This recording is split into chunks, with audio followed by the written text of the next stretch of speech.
हर मुश्किल कल का हल होगा, हर मुश्किल कल का हल होगा, आज नहीं तो कल होगा। विश्वास है अपने श्रम पर तो मरुस्थल में भी जल होगा, विश्वास है अपने श्रम पर तो मरुस्थल में भी जल होगा। हाँ दोस्तों, आपका अपने YouTube चैनल लखन माली में बहुत बहुत स्वागत दोस्तों। आज का ये वीडियो बहुत ही खास है दोस्तों, उन समस्त विद्यार्थियों के लिए जो किसी भी शिक्षक भर्ती की तैयारी कर रहे हैं। विशेष रूप से हम बात करेंगे रीट की तैयारी करने वाले विद्यार्थियों के बारे में। बहुत सारे विद्यार्थियों का हमारे पास सवाल आए थे, बहुत सारे विद्यार्थियों का एक ही प्रश्न था। क्या प्रश्न था, अभी बात करेंगे। बहुत सारे विद्यार्थियों की समस्याएं हैं, उन सभी समस्याओं को यहाँ पर आज समेटने की हम कोशिश करेंगे और हम आशा करते हैं कि आपकी समस्याओं का निराकरण होगा, समस्याएं आपकी दूर हो जाएंगी। बहुत सारे विद्यार्थियों का सवाल है कि सर किस प्रकार से तैयारी करनी चाहिए, क्या पढ़ें, कौन सी पुस्तक पढ़ें, कोचिंग कहाँ जाएं, कौन सी कोचिंग ज्वाइन करें, ऑनलाइन कोचिंग करें या फिर ऑफलाइन कोचिंग करें, जोधपुर से कोचिंग करें या कोटा से कोचिंग करें या जयपुर कोचिंग करने जाएं। दोस्तों, आपको हम सारे सवालों का जवाब यहाँ पर देने वाले हैं। सबसे पहले तो आपको बता देते हैं दोस्तों, बहुत सारे विद्यार्थी जो हमें सुन रहे होंगे, बहुत सारे तो हमें जानते भी होंगे। ठीक है, हमने राजस्थान में जब पहली बार आरटेट की एग्ज़ाम हुई थी, आपको पता है राजस्थान में सिर्फ और सिर्फ 2 बार टेट का एग्ज़ाम हुआ है, यानी कि आरटेट के नाम से सिर्फ 2 बार एग्ज़ाम हुई है, 2011 और 12 में। हमने दोनों ही एग्ज़ाम्स दिए हैं, यानी कि 2011 का एग्ज़ाम हमने दिया था, खूब अच्छे से तैयारी की थी हमने। उस समय हमारे सामने दिक्कत ये थी बच्चों कि उस समय पता नहीं था कि किस तरह से तैयारी करनी है, क्योंकि जब कोई भी कार्य पहली बार होता है, पहली बार जब कोई भी चीज़ नई लागू होती है, आपको पता है पहली बार टेट का एग्ज़ाम हुआ था, उससे पहले कोई टेट के नाम से कोई जानता भी नहीं था। बहुत सारी दिक्कतें थी हमारे मन में भी, कैसा सिलेबस होगा, किस प्रकार का पेपर होगा, कैसा पेपर आएगा, कितना पेपर आएगा, कितनी क्लास तक का मैटर आएगा, इसमें क्या आएगा, क्या पढ़ें। बहुत सारे प्रश्न हमारे सामने आते थे, तो हम भी कई बार बहुत सारी जगह भटके थे इन सभी प्रश्नों को जानने के लिए, इनकी जिज्ञासा को शांत करने के लिए। इधर उधर जाने के बाद में अंततोगत्वा हमारे समझ में सिर्फ एक ही बात आई बच्चों, जो आपको आज समझनी है और आपको उसी बात को आधार बना करके अपनी तैयारी में जुट जाना है। बच्चों, सबसे पहले तो आपको ये बात समझनी है, बहुत सारे विद्यार्थियों का सबसे ज़्यादा पूछे जाने वाला एक सवाल कि सर रीट की विज्ञप्ति कब आएगी और रीट की एग्ज़ाम कब होगी। तो पहले तो हम इसका जवाब दे देते हैं आपको। बच्चों, रीट की एग्ज़ाम या विज्ञप्ति कभी भी आए, एग्ज़ाम चाहे कभी भी हो, चाहे वो फरवरी में हो, चाहे वो फरवरी के बाद में हो, चाहे वो जनवरी में हो, कभी भी एग्ज़ाम हो, ये कोई मैटर नहीं करता। यानी कि ये जो प्रश्न है आपका, ये हमारे हिसाब से कोई मतलब का नहीं है। आप कितने तैयार हो एग्ज़ाम के लिए, इस बात पर डिपेंड करता है आपके एग्ज़ाम पूछने का सवाल। बस आप अपने आप से प्रश्न करिए कि आप एग्ज़ाम देने के लिए कितने तैयार हो। अभी मान लो कि अभी एग्ज़ाम हो जाए 5 दिन 10 दिन बाद में, तो आप कितने तैयार हो। आपको पता है कि कोई युद्ध होने वाला है, अच्छा आपको पता लग जाएगा कि युद्ध परसों होगा, तभी तैयारी करोगे क्या? या आपको इतनी तारीख को युद्ध होगा, उसके बाद में तैयारी करोगे आप युद्ध की? नहीं, पहले से ही तैयारियां करनी पड़ती हैं, रणनीतियां बनानी पड़ती हैं। आपको पता है कि एग्ज़ाम रूपी इस युद्ध में वही जीत सकता है जिसकी रणनीति अच्छी हो। इस बात पर थोड़ा सा गौर करना बच्चों। जो भी समस्त विद्यार्थी जो रीट की तैयारी कर रहे हैं, उन्हीं के लिए हम ये वीडियो डेडिकेट कर रहे हैं। बहुत सारे विद्यार्थियों के सवाल थे, इसलिए हमने सोचा कि हम ये वीडियो बनाएं और उनको सभी प्रश्नों का जवाब दें। आपको पता है कि युद्ध के मैदान में जितने भी योद्धा होते हैं, उन सब के पास हथियार होते हैं, एक से एक हथियार उनके पास होते हैं। लेकिन आपको पता है विजेता सभी नहीं होते। विजेता वही होता है, जीत उसी की होती है जिसकी रणनीति अच्छी होती है, जिसकी नीतियां अच्छी होती हैं, जो उत्साहित होता है, जिसके पास जुनून होता है जीत का, कुछ करने का, उसी की जीत होती है, विजय उसी की होती है। उसी प्रकार से आप यहाँ देख लीजिए, राजस्थान के अंदर चाहे 8 लाख या 10 लाख विद्यार्थियों की हम बात करें, आप सबके पास सेम हथियार हैं, एक जैसे हथियार आप सबके पास हैं। आपको पता है कि जो पुस्तक आप पढ़ रहे हो, चाहे राजस्थान के किसी भी जिले में, किसी भी स्थान पर आप पढ़ रहे हो, कहीं भी आप तैयारी कर रहे हो, आपके पास सेम सिलेबस है, एक ही पाठ्यक्रम है और वही पुस्तक सभी विद्यार्थियों के पास हैं, तो फिर आप बताइए कि उनमें से पास कितने विद्यार्थी होंगे, उनमें से कितने विद्यार्थी सेलेक्ट होंगे? सभी तो नहीं हो सकते, सारे विद्यार्थी पास हो जाएं ये तो संभव नहीं है बच्चों। लेकिन आपको पता है कि उनमें से कुछ विद्यार्थी जो पास होंगे वो वही विद्यार्थी होंगे जिनकी रणनीतियां अच्छी हैं, जो ईमानदारी से तैयारी में जुटे हुए हैं। दिखावा नहीं करना है, ईमानदारी के साथ में यदि अच्छी रणनीति के साथ में आप तैयारी में जुटे हुए हैं तो निश्चित रूप से आप सफल होंगे, इसमें कोई संदेह नहीं है बच्चों। हमारी सबके लिए बहुत बहुत शुभकामनाएं। Best of luck for exam, चाहे वो 2021 में कभी भी हो रीट का एग्जाम। तो पहली चीज तो ये आपको ध्यान रखनी है कि आपकी रणनीति बहुत अच्छी होनी चाहिए। कैसे रणनीति आप बनाएं, इस विषय पर हम अलग से बात करेंगे। एक एक विषय को लेकर के हम बात करेंगे, जिसमें आपकी लैंग्वेज, आपकी जितनी भी लैंग्वेज होंगी, जैसे हिंदी, संस्कृत, विशेष रूप से हम 2 लैंग्वेज की बात करेंगे, इनकी आपको रणनीति कैसे बनानी है। इसके अलावा साइकोलॉजी का जो आपका मैटर रहेगा, उसकी रणनीति किस तरह से आपको तैयारी करनी है। इसके अलावा जो आपका जीके वाला पोर्शन है, या फिर जो हम कह सकते हैं कि भाई एक तो एसएसटी वाले बच्चे हैं और एक जो साइंस मैथ वाले बच्चे हैं, उनकी अलग से रणनीति किस प्रकार की होगी, किस प्रकार से वो रणनीति बना करके अपनी तैयारी को मजबूत कर सकते हैं, बस ये सब हम आपको बताने वाले हैं। लेकिन अभी फिलहाल में हम जो बता रहे हैं उस पर आपको थोड़ा सा गौर करना है। तो पहली बात हो गई कि आपकी रणनीति बहुत अच्छी होनी चाहिए, पहली चीज, ठीक है। इसके अलावा आपका जो स्वास्थ्य है वो बहुत अच्छा होना चाहिए। ऐसा हम इसलिए बोल रहे हैं बच्चों, आपने एक परिभाषा पढ़ी होगी कि स्वस्थ शरीर के अंदर स्वस्थ मस्तिष्क का निवास होता है। ये अरस्तु ने कहा है और बिल्कुल एकदम सटीक कहा है, आज भी ये प्रासंगिक है। सारा खेल यहां से स्टार्ट होता है बच्चों और यहीं पर खत्म होता है। यदि यहां से आप सही हो, यहां से यदि आप स्वस्थ हो, तो हर काम को आसान बना सकते हो, हर काम आपका होगा, आप कुछ भी काम कर सकते हो और बहुत ही अच्छे ढंग से कर सकते हो। बस यहां से खेल स्टार्ट होता है। तो इसलिए आपका जो मस्तिष्क है वो स्वस्थ कब होगा बच्चों? जब आप शरीर से स्वस्थ होंगे। इसलिए आप शरीर से स्वस्थ रहें, मस्त रहें और दुरुस्त रहें, लेकिन अस्त व्यस्त नहीं रहें। एक बात का ध्यान रखना है। कैसे आप स्वस्थ रह सकते हैं ये तो आप जानते ही हैं। बहुत सारी चीज़ों को आपको ध्यान में रखना होगा। सोने और जगने का समय आपको निश्चित करना होगा। उल्टी सीधी चीज़ें नहीं खानी होंगी। खाने का आपको ध्यान रखना होगा। बाजार की चीज़ों से बचना होगा। इस विषय पर हम अलग से बताएंगे कि कैसे आप स्वस्थ रह सकते हो, क्योंकि हम आपको वही सारी चीज़ बताएंगे बच्चों जो हमने की हैं और जो हमने अनुभव प्राप्त किया है। हमने 2 बार आरटेट का एग्ज़ाम पास किया है और अच्छे नंबरों से पास किया है, ठीक है। आरटेट राजस्थान में सिर्फ 2 ही बार हुआ। उसके बाद में टीचर की एग्ज़ाम हुई थी, उसमें भी हम पास हो गए अच्छे नंबरों से और बहुत अच्छी रैंक के साथ में हमने उसमें भी सिलेक्शन किया था। उसके बाद में फिर हमने तैयारी की और उसके बाद में हम लेक्चरर जो फर्स्ट ग्रेड का एग्ज़ाम हुआ था 2015 वाली जो भर्ती थी, उसमें भी हमारा सिलेक्शन हुआ। कैसे हुआ? बहुत सारे संघर्षों का सामना करना पड़ा बच्चों। आपकी तरह हमारे पास तो इतनी सुविधाएं नहीं थी कि उस समय हम कोचिंग कर सकें। आर्थिक स्थिति इतनी अच्छी नहीं थी कि उस समय हम कोचिंग कर सकते। क्योंकि हम कोचिंग नहीं कर सके इसलिए हमने बहुत तैयारियां की, बहुत कुछ हमने मतलब लोगों से जानकारी इकट्ठी की। उसके बाद में हम अच्छे से तैयारी में जुटे। कैसे हम तैयारी कर पाए, बहुत सारी मुश्किलों का सामना करते हुए, ये सारी चीज़ हम एक दिन आपको बताएंगे। इस विषय पर हम अलग से बात करेंगे किसी दिन। तो एक तो हो गई रणनीति आपकी अच्छी होनी चाहिए। आपका जो स्वास्थ्य है वो एकदम अच्छा होना चाहिए। इसके अलावा आपको ध्यान रखना है, सकारात्मक पक्ष पर विशेष जोर रखना है, यानी कि आप हमेशा सकारात्मक रहें। जो विद्यार्थी ज़्यादा सकारात्मक रहते हैं और हमेशा सकारात्मक सोच रखने वाले होते हैं, वो निश्चित रूप से अपने जीवन में सफल होते ही हैं।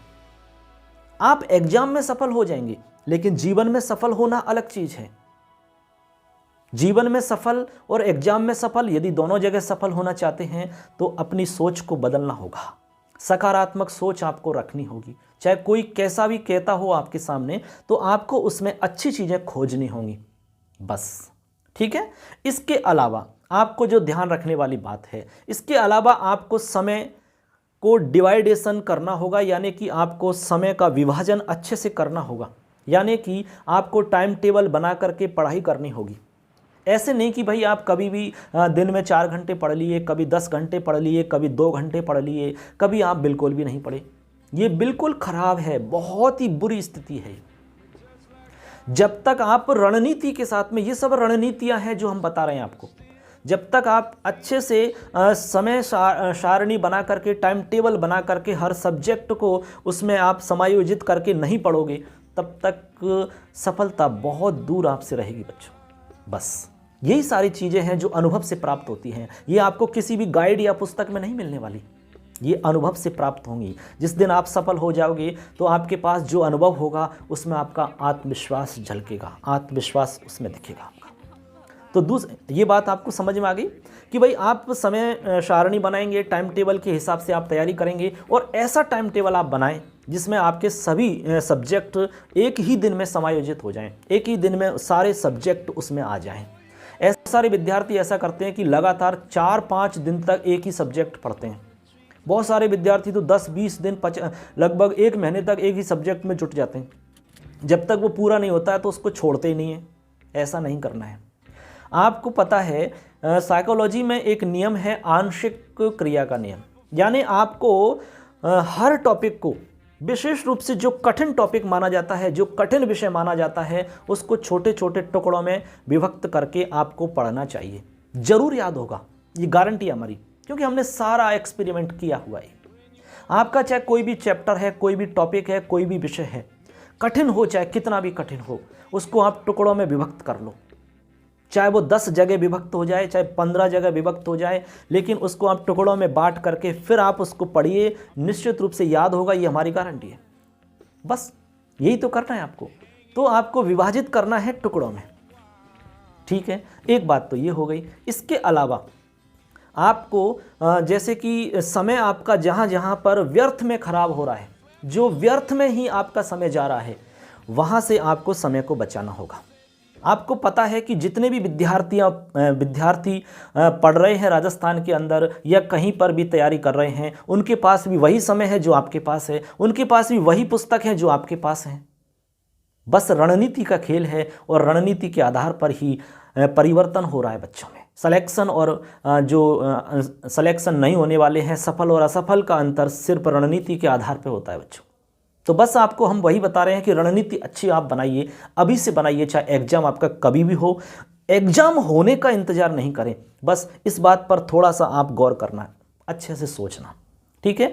अब बात आती है कि गाइड कौन सी हो, जो कि बहुत ज़्यादा प्रश्न हमारे सामने आया है। बहुत सारे विद्यार्थियों ने यह सवाल किया है कि सर कौन सी गाइड खरीदें।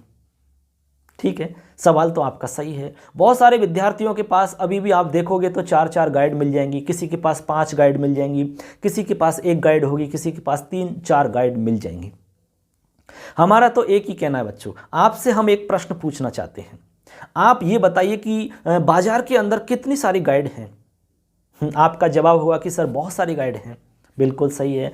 रोजाना आपको एक ना एक नई गाइड मिल जाएगी बाजार के अंदर, चाहे वो किसी भी सब्जेक्ट की हो, चाहे वो हिंदी की, संस्कृत की, पॉलिटिकल साइंस की हो, चाहे वो आपके साइकोलॉजी की हो, चाहे वो जीके की बात हो, चाहे वो कोई भी विषय हो सकता है। आपको रोजाना एक से एक नई पुस्तक मिल जाती है।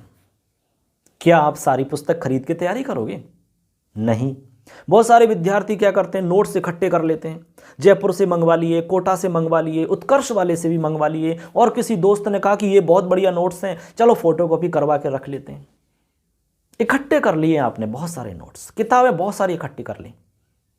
ये सब कंफ्यूजन करने का साधन है बच्चों, ये सब आपको उलझाने वाला साधन है। सब एक बात आपको ध्यान में रखनी है, दूसरे के नोट्स कभी भी नहीं पढ़ें। जो हमने अनुभव किया है वो तो हम ये बता रहे हैं आपको। दूसरे के नोट्स कभी भी आपको समझ नहीं आएंगे, पूरी तरीक़ा से उनको आप नहीं समझ पाओगे, क्योंकि जो नोट्स बनवाए जाते हैं, नोट्स का मतलब ही शॉर्ट होता है बच्चों। और जो कोचिंग के अंदर जो बच्चे हॉल के अंदर, कोचिंग हॉल में बैठ कर के जो तैयारी करते हैं, उनको वहाँ पर पहले समझाया जाता है, उसके बाद में लिखवाया जाता है। तो जो कुछ समझाया जाता है वो सारा का सारा लिखवाया तो नहीं जाता, तो वो विद्यार्थी वही समझ सकते हैं। आपके सामने सिर्फ 1540 लिख दिया, अब 1540 क्या है आप कैसे समझ पाओगे? लेकिन जिस विद्यार्थी ने लिखा है, जिसने कक्षा में बैठ कर के तैयारी की है, वो निश्चित रूप से बता देगा कि ये 1540 क्या है, क्यों लिखा गया है, किस संदर्भ में लिखा गया है, किस विषय में लिखा गया है। बस यही अंतर है। तो एक चीज़ तो ये ध्यान रखना है कि नोट्स कभी भी दूसरों के नहीं पढ़ें। हाँ, नोट्स जरूर होने चाहिए। कहाँ से लाओगे? अपने स्वयं के नोट्स बनाए हुए होने चाहिए, अपने खुद के नोट्स होने चाहिए। हर विषय के नोट्स आपके खुद के होने चाहिए। यही रणनीति की सबसे मजबूत कड़ी है बच्चों। एग्जाम में सफल होने की सबसे मजबूत कड़ी यदि हमसे पूछी जाए और यदि हम आपको बताना चाहें तो वो यही है, अपने स्वयं के नोट्स हों और अच्छे प्रकार से लिखे हुए, अच्छे ढंग से आप उनको लिख करके तैयार करें। वो नोट्स ही आपको सफलता दिलाने वाले होते हैं। बस अब बात आती है कि गाइड कौन सी खरीदें। तो हम आपसे कहना चाहेंगे बच्चों कि बाजार में जितनी भी गाइड हैं, चाहे वो किसी भी पब्लिकेशन की गाइड है, चलो आपका एक सवाल पूछ रहे हैं हम, प्रत्येक गाइड से लगभग कितना मैटर आ जाता होगा बच्चों? चाहे वो कोई भी गाइड हो, चाहे वो लक्ष्य की हो, चाहे वो दक्ष की हो, चाहे वो सिखवाल की हो, चाहे वो राय की हो, बहुत सारी तमाम गाइड्स जितनी भी हैं, एक गाइड से कितना लगभग आ जाता होगा? आपको पता है, चाहे कोई भी गाइड है, किसी भी पब्लिकेशन की है, उसमें सिलेबस तो वही है ना, कि अलग है कुछ नहीं। सिलेबस के अकॉर्डिंग ही तो गाइड बनाई है जिसने भी बनाई है उसने। हाँ, ये हो सकता है कि कुछ मैटर 5-10% का अंतर आ सकता है किसी किसी के, और उनकी भाषा में अंतर आ सकता है, उनके कुछ विचार अलग हो सकते हैं, कुछ फैक्ट आपको अलग मिल सकते हैं, कुछ प्रश्न आपको अलग मिल सकते हैं। आपको ये बताना है कि कितना प्रतिशत एक गाइड से आ सकता है औसत। तो हमारे हिसाब से तो लगभग 70 से 80% लगभग आ जाता है। चाहे वो कोई सी भी गाइड आप खरीद लो, किसी भी पब्लिकेशन की गाइड खरीद लो आप, चाहे वो रीट की तैयारी करने वाले विद्यार्थी हो, चाहे वो फर्स्ट ग्रेड हो, सेकंड ग्रेड हो, कोई भी ग्रेड की आप तैयारी कर रहे हो, आप कोई भी गाइड खरीद के आप तैयारी कर लो, ये हमारी गारंटी है। क्योंकि हमने कई एग्जाम दिए हैं, तो वहाँ से हमें जो अनुभव प्राप्त हुआ वो हम आपको बता रहे हैं। तो हमारा कहने का तात्पर्य ये है बच्चों कि कोई भी गाइड खरीदो, 70 से 80% आपका मैटर उसमें से मिल ही जाता है। अच्छा, आप ये बताइए कि कोई भी एग्जाम राजस्थान में, अपवाद को छोड़ करके कोई भी एग्जाम है राजस्थान के अंदर, टीचर की हम बात कर रहे हैं, 70 से 80% पर सिलेक्शन होता है या नहीं? मोस्टली, यानी कि औसत हम देखें तो निश्चित रूप से सिलेक्शन हो जाता है, इसमें कोई संदेह नहीं है। 70 से 80% पे सिलेक्शन हो जाता है, ये हमारी गारंटी है। लेकिन आपकी 70 से 80% बननी चाहिए। ये तो कोई भी एक गाइड खरीदने की स्थिति है। कोई भी एक गाइड खरीद लो तो आप 70 से 80% नंबर ला सकते हो। ये कब ला सकते हो? जब उस गाइड को आप याद कर लोगे तब। तो फिर आप ये बताइए कि भाई 4-4 गाइड क्यों खरीदो? फिर किसने कहा आपसे कि आप 3 गाइड खरीद के पढ़ो, आप 4 गाइड खरीद के पढ़ो?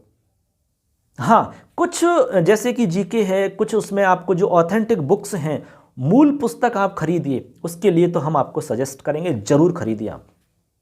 उसके विषय में भी हम आपको बताएंगे अलग से, एक एक विषय को हम लेंगे अलग से, उसमें हम रणनीति बताएंगे अलग से कि साइकोलॉजी की रणनीति कैसी रहेगी, हिंदी की रणनीति किस प्रकार की रहेगी, संस्कृत की रणनीति किस प्रकार की रहेगी, ऐसे हम अलग से बताएंगे।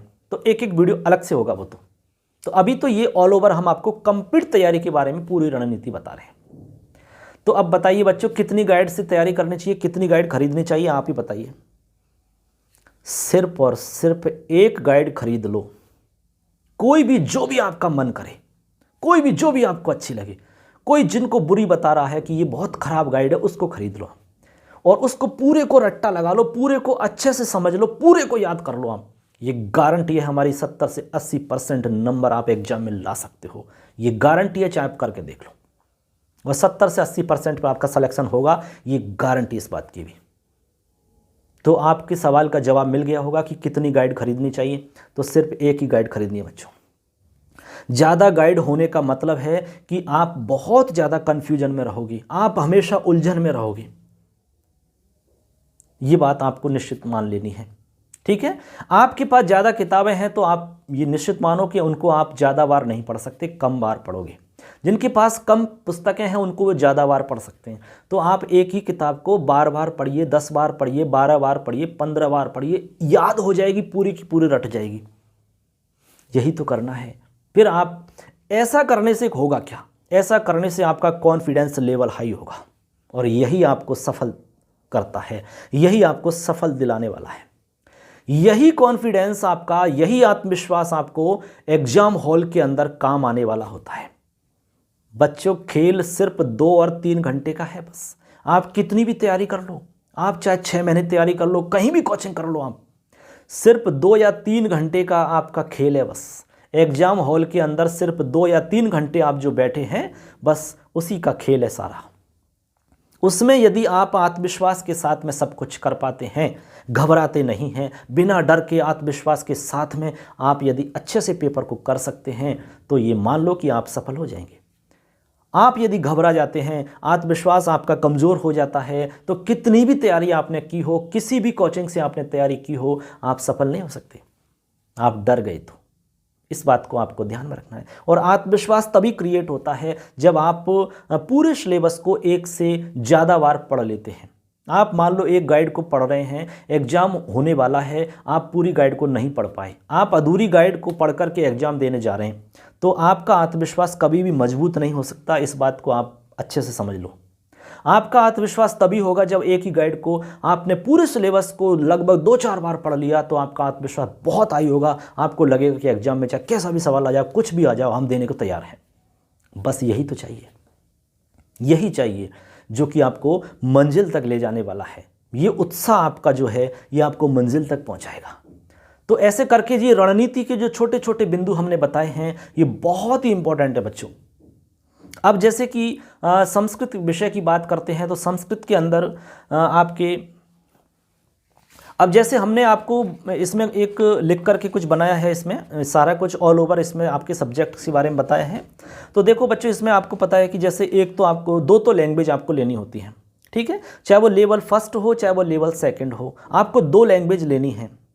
अब 2 लैंग्वेज में जैसे मान लो आप कोई भी लैंग्वेज लोगे तो उसमें 7 भाषाएं आपके सामने होंगी, 7 लैंग्वेज आपके सामने होंगी। उन 7 लैंग्वेज से आपको एक का सिलेक्शन करना है, फिर दूसरी भाषा का सिलेक्शन भी आपको 7 लैंग्वेज से करना है। कुल मिलाकर के आपको 2 भाषाओं का चयन करना है। जैसे मान लो कि आपने भाषा प्रथम में हिंदी भाषा का चयन किया, ठीक है, एक उदाहरण से आप समझना, हिंदी भाषा आपकी पहली भाषा हो गई। अब जैसे ही आप हिंदी भाषा का चयन करोगे तो हिंदी भाषा के अंदर भी आपको 2 भाषा मिलेंगी, यानी हिंदी भाषा 1, हिंदी भाषा 2। उनके सिलेबस में थोड़ा सा डिफरेंस है, वो आप देख लेना अच्छे से।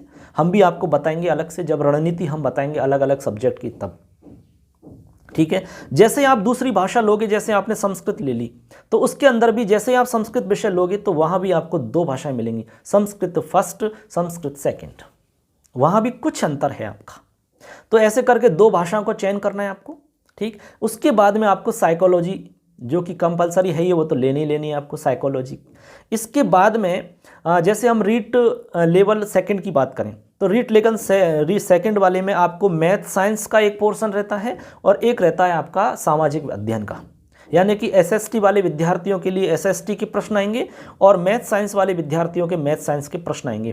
तो ऐसे करके आपकी भाषा जो है वो 30 नंबर की एक भाषा, 30 नंबर की दूसरी भाषा, साइकोलॉजी आपकी 30 नंबर की, तो कुल मिला के 90 नंबर हो गए। और उसके बाद में जो आपका सब्जेक्ट है वो यानी कि 60 नंबर का आएगा। तो कुल मिलाकर के आपके कितने हो जाते हैं, 150 सवाल हो जाते हैं। कितने होते हैं बच्चों, 150। 150 आपके प्रश्न हैं। यही प्रश्न आपको अच्छे से रणनीति के साथ में तैयार करने हैं। अब कैसे आपको तैयार करने हैं, देखा जाए तो बहुत कुछ बड़ा सब इसमें मैटर नहीं है, बहुत ही सिंपल सा है, बहुत ही छोटा है सब कुछ। बस ये तभी होगा जब आप रणनीति अच्छे से बनाओगे। ये हमने आपको एक इसमें रणनीति के हिसाब से इसमें तैयार किया है। ये हम आपको बता देंगे, जैसे कि जो भी विद्यार्थी चाहेगा तो हम इसको पीडीएफ में भी उपलब्ध करवा देंगे और हम इसको अपने चैनल पे भी डाल देंगे कम्युनिटी के अंदर, आप यूट्यूब पे भी देख सकते हैं, ठीक है। तो इसमें आपको सारा कुछ मिल जाएगा। तो इस प्रकार से आपको रणनीति तैयार करनी है आपकी। और जैसे 1st लेवल की हम बात करें तो 1st लेवल में आपकी गणित आती है और पर्यावरण अध्ययन। तो गणित के 30 प्रश्न आएंगे और पर्यावरण अध्ययन के आपके 30 प्रश्न आएंगे। इस प्रकार आपको रणनीति तैयार करनी है आपकी। अब हम अलग अलग विषय की बात बाद में करेंगे दोस्तों। तो ये तो एक छोटी सी मतलब एक हमारी वार्ता थी जिसमें हमने रणनीति के विषय में बात की थी कि आप रीट की तैयारी अच्छी किस प्रकार से कर सकते हो। क्योंकि जिस प्रकार से तैयारी करके हमने 2 बार आरटेट पास किया है, उसके बाद में टीचर की एग्ज़ाम पास की है, एसआई की एग्ज़ाम में सिलेक्शन हुआ है, उसके बाद में फर्स्ट ग्रेड में हमारा सिलेक्शन हुआ, ये सब अनुभव जो हम बता रहे हैं, यही अनुभव हमें सब जगह काम आया। और एक बात हमने आपको बता ही दी कि भाई हम ऐसी स्थिति में नहीं थे कि हम उस समय कोचिंग कर सकें, तो हम कोचिंग नहीं कर सके। आर्थिक स्थिति इस प्रकार की नहीं थी उस समय, जब हम कोचिंग करने की स्थिति में नहीं थे। ये तब की बात है, लगभग 2010-11 की बात है। उस समय इतनी स्थिति ठीक नहीं थी कि भाई हम कोचिंग कर सकें। तो आशा करते हैं कि ऐसी स्थिति आपकी नहीं होगी, आप सभी सक्षम होंगे, ऐसी हम कामना करते हैं। और किसी को दिक्कत है तो भाई आप आपस में तैयारी कर सकते हैं, मिलकर के एक दूसरे की सहायता से, और चैनल के माध्यम से आप पढ़ सकते हो। पढ़ने वाले के लिए कोई भी काम असंभव नहीं है। यदि आपने ठान लिया मन में कुछ करने का, तो आपको कोई भी नहीं रोक सकता। कोई भी परेशानी आपको रोक नहीं सकती, कोई भी रुकावट आपको अपनी मंजिल तक पहुंचने से नहीं रोक सकती बच्चों। बस आपका इरादा मजबूत हो, तभी कहते हैं कि हो इरादों में हकीकत, हौसलों में जलजला, आसमां झुककर तुम्हारे पाम तक आ जाएगा। देख लेना ये किनारा नाव तक आ जाएगा, देख लेना ये किनारा नाव तक आ जाएगा। तो बच्चों अच्छे से तैयारी में जुटे रहिए, तैयारी में लगे रहिए, ईमानदारी से तैयारी करिए। कौन कौन सी बातों को आपको ध्यान में रखना है, कौन कौन सी ऐसी बातें हैं जो हमारे अंदर हैं, जो हमारे समय को ख़राब करती हैं, जो हमें तैयारी से भटकाती हैं, उनके विषय में हम अलग से बात करेंगे। कुछ चीज़ें हैं जिनको हमें त्याग करना पड़ेगा। तैयारी यदि करनी है अच्छे से, तो हमें कुछ चीज़ों में कटौती करनी पड़ेगी। वो क्या है, बहुत सारे विद्यार्थी समझ गए होंगे, नहीं समझे तो अगली वीडियो का इंतजार करो, उसमें हम आपको बताएंगे अच्छे से कि कौन कौन सी चीज़ों में कटौती करके आप अपनी रणनीति मजबूत बना सकते हो और निश्चित सफलता प्राप्त कर सकते हो। Best of luck for exam 2021। आपके लिए बहुत सारी ढेरों शुभकामनाएं हमारे चैनल के माध्यम से, और मैं आप सबका दोस्त लखनलाल माली। दोस्तों फिर मुलाकात करेंगे आपसे एक अगले टॉपिक के साथ में, एक नई जानकारी के साथ में। तब तक के लिए जय हिंद, जय तु भारतम, जय तु संस्कृतम। नमस्कार।